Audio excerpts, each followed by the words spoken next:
What's up, gente? What's up, Raza? I want to talk about Dolores Huerta and my thoughts on Dolores Huerta and this whole situation everybody's been talking about.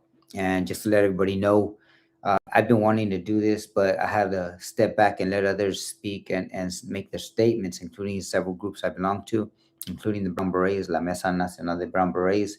I want to make sure that the mujeres who lead La Mesa put together their statement. I want to step back and make sure La Raza Unida made a statement and others before I made my statements because my statement is not different than theirs. I stand with Dolores Huerta. Number one, I want people to know that I stand with her.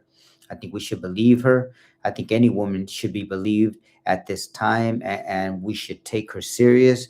And just like any other case where this may arise, we should believe people and look into it, obviously, right? But there's a lot of things happening out there, and unfortunately, she's under attack, which is the worst thing to be doing to a woman. I don't care what the age is, I don't care what the circumstances. If this woman or young girl claims something happens, we need to look into it. We need to believe them. Now, obviously, if an investigation reveals that somebody's not telling the truth, we're going to know. But at this moment, in this time, to be tearing down a woman, a 96-year-old woman, she's almost 96, a leader of the farm worker movement, and we can have our differences, and I do have my differences with Dolores Huerta, and that includes her support for the Democratic Party and things like that. But on this issue, on this issue, we need to stand with her, and we need to listen to her and others who have come forward, because this is no joke. This is no joke, and this is no political ploy. This is none of that which people have tried to accuse her of. I'm going to hit on some notes here, and I'm hoping that people will understand that, our first reaction should not be to attack her or any other victim. If they said something happened, we need to listen to that story. If they claim something happened, we need to pay attention.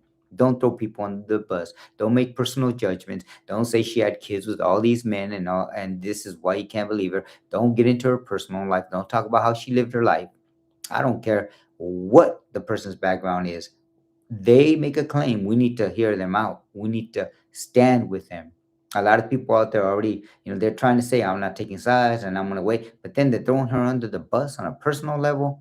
Please don't go there, people, especially us men. I'm going to get to us because we men, especially all of us, including myself, we know, we know the double standard that we live under with sexism.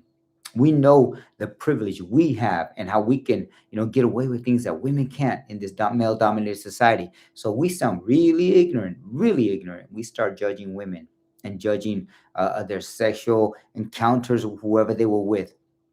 Don't do that, man. Please don't do that. Our first reaction as men should be to stand with the women, stand with any victim, but also in this case, stand with Dolores Huerta. Let's find out what's happening. Let's look into this. And so, is the timing an issue? Sure, but people are getting caught up on that. Why now? Don't get sidetracked with that, people. Do not get sidetracked. People don't just come forward and say something. It's trauma. If you ever heard of trauma, and a lot of you out there, you claim trauma. Well, this is a traumatic experience, and so don't try to judge a person. Think about what they might be going through. It's my understanding she's in hiding, and this is a shame. She should not be in hiding. She should not be in hiding. If ever we needed to unite, we need to come together now. But she should not be in hiding, especially at her age. And like I said, again, I have my differences with Dolores. I've always had my differences with Dolores Huerta. But since I was in Mecha, when I went to college, we were there with her in Arizona and other places as mechistas. Since I joined the movement here in the California, the Central Valley, and worked for farm worker rights and work against police brutality and worked for betterment of farm workers, she was there, and we stood with her and others. We didn't always agree. No, we did not always agree. Matter of fact, to this day, we don't agree. But don't throw somebody under the bus just because you don't like them or just because you want to throw your own personal opinion and get clicks out there. For anybody who knows, I don't do this YouTube channel to get clicks. I could care less. That's not what I do it for. I do it to record and hit on topics that are important, big topics. And this is one of them, because yes, statues are being removed. Yes, murals are being painted over. And yes, schools are being renamed and structures are being renamed. But Some people are out there talking about, oh, the cost of doing this. If money is your issue, then you obviously got your priorities upside down. Because if it's your mother, your grandmother, having to make a claim like this, I don't think you'd care whose name was on there. Money would not matter. I don't think you would. And if you don't, then you got issues. That's a whole other discussion there. But as a brown beret, as a former machista, always a machista, as a member of this Chicano community, this story is personal to me. And this is why I need to make this video. This story is personal. I came to Fresno in 1987, joined Mecha, always a Mecha member. I was involved with the Chicano movement. I met a lot of these people. I learned about all these people.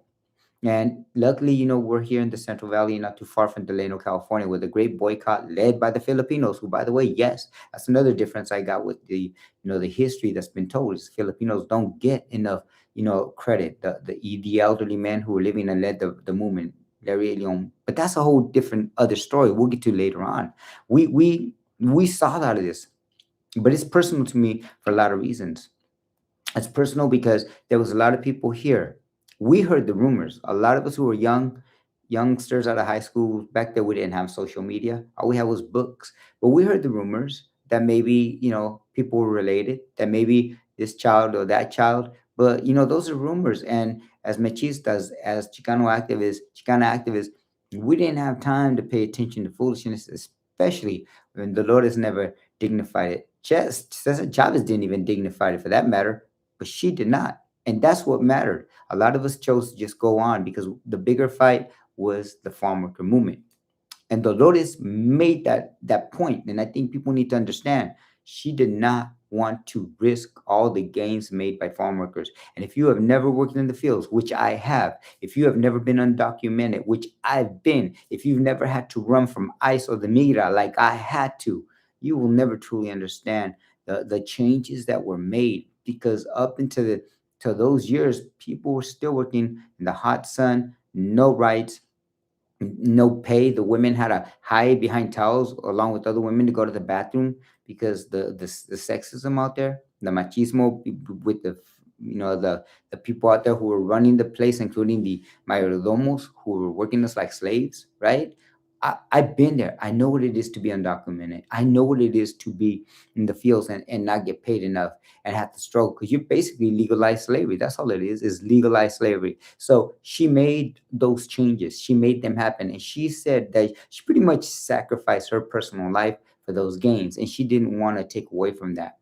Now, everything else, her being, a big Democrat, her running around with the Democratic Party, yeah, yeah, I've had issues with Dolores for years, and she's not the only one. I've had a lot of issues with a lot of our leaders because I've never been a Democrat and I am not a Republican, especially not today. Especially, I'm a leftist, yes. I'm independent member of La Raza Unida, but I've never been a Democrat. I've been a brown beret, I've been an activist, but I've never been a Democrat. And so, yeah, I've had those issues, but this is not the time. This is not the time. This is not the time. This is not political. It wasn't her trying to, make some sort of, chess move, and everybody else playing checkers, and so she's going to get ahead of this other scandal. It might come out or whatever. She came out. And I say it's personal to me because we heard the stories when I came to Fresno and we just didn't know the truth and we lived our lives and went on with the movement. For a lot of you who know, I was in Mecha, and we got the call when Cesar Chavez died. Let me focus Cesar Chavez for a moment. When he died, and before he died, I was part of MAPA, and I was the youth director. So we brought Raza down, including Cesar Chavez and Jesse Jackson, of all people, to a walkout. Students were refusing to go to school. And he came down, and I saw a lot of people were starstruck by him. And I understood, he was a hero. I never looked at him that way. I was always the impression that we don't worship men ever. We don't worship our men and women. We don't do that. We should never put them on a pedestal, deify them like they're some sort of god. And I saw that happen early on, and I said, I'll never do that. We can never do that. We should never do that because they're going to let us down. They're human beings. That includes men and women. Okay. So when Cesar comes to town, we saw a lot of what was happening. I saw a lot of what he was doing. And I was aware of some of the stories, but not to this extent. And I'll get to that because as machistas, we were asked to clean up 40 acres, to help clean up what had gone down in 40 acres and make sure that the 40,000 people who eventually showed up and marched for his funeral to carry his casket, that it would be nice. And we did that. We attended the funeral and saw the masses of people, the celebrities, people that showed up. Back then we still didn't have the internet like we do today, and online social media, right? Life goes on, but we continue the fight. um, we start hearing some stories later on as we get older, about what happened in La Paz, what happened, and how Cesar was leading the UFW, or I should say, not leading for that matter. That's why a lot of people left the United Farm Workers under Cesar Chavez. That's why a lot of people got disillusioned. And so at this point, things are happening. A lot of us don't know what's going on, but we're starting to see some books be published, some stuff get published, and people talking. And the truth is, a lot of us got caught up in hero worshiping. That's just the truth. A lot of us, we're so busy fighting this fight that we didn't have a chance to, do the homework. And we probably would have found some more information if we would have done that homework. And the truth is also that a lot of us, including myself, stopped celebrating Cesar Chavez a long time ago. Long time ago. We didn't put his face out there. We didn't put his name out there as our hero. Matter of fact, we were influenced by a lot of people in Sacramento, in the Bay Area, who knew about these stories, who knew about what had happened, who watched what happened, who actually were there. So this is why it's personal to me, people, because the story in the New York Times, people mentioned, I know those families. And that hurt me. That hurt me to my gut, to my heart, to know that people are going through this, and families that I know suffered through this, family members and parents that are long gone, who probably knew something was up, but probably couldn't act the way things are doing now, going now, where they took a step. Regardless, we should never worship hero worship. And for men, I'm gonna go back to this. For us men out there, to our first reaction be to throw the Dolores under the bus. That's not right. That's not right, because a lot of us knew about Cesar. We heard about his womanizing. We heard about how he was doing things, but we didn't know how to the extreme it was. We didn't know about the SA allegations. We didn't know about younger girls. We didn't know about all that. We did not know that is extreme stuff that shocked all of us. Because I knew about some of the other stuff. That's why we didn't celebrate him years ago. We stopped celebrating him. The huelga bird back there, and the red flag behind Zapata that you see, La Revolución Continuará, painted that in 1992. And it was never going to be about Cesar or Dolores for that matter. It was going to be about the people, the farm workers, the union of people who were out there protesting for better pay, for safer working conditions, for benefits that we still don't have today as farm workers. Put food on people's tables and they're not recognized. And this rush to rename something, as Dolores Huerta, I don't think she wants that. That's not even something. I'm sure it's not something she's seeking. So for those of you putting that out there, or be careful. Again, don't hero worship. Um, let's think about the victims. Let's think about the mujeres, and let's think in the movement, and let's think about also if it was our mother, our grandmother, because she's a great great grandmother. Don't take away her truth. Do not take away her truth. This is the time to stand with her. This is the time to wait, and hopefully the facts will come out, and we will see the whole truth. I think I know a lot already, because I've lived it. I provided security for the Lotus when they needed us. We were there at the detention camps in Bakersfield, outside of Bakersfield. When they needed us to support her anywhere, we were there to make sure that she got there safe. If something was going to go down, we made sure we were there, regardless of our differences with Dolores Huerta. We need to stand with her as a Chicana, as an organizer, as a mother, as a woman. Let's stand with her. Let's not get caught up with this foolishness.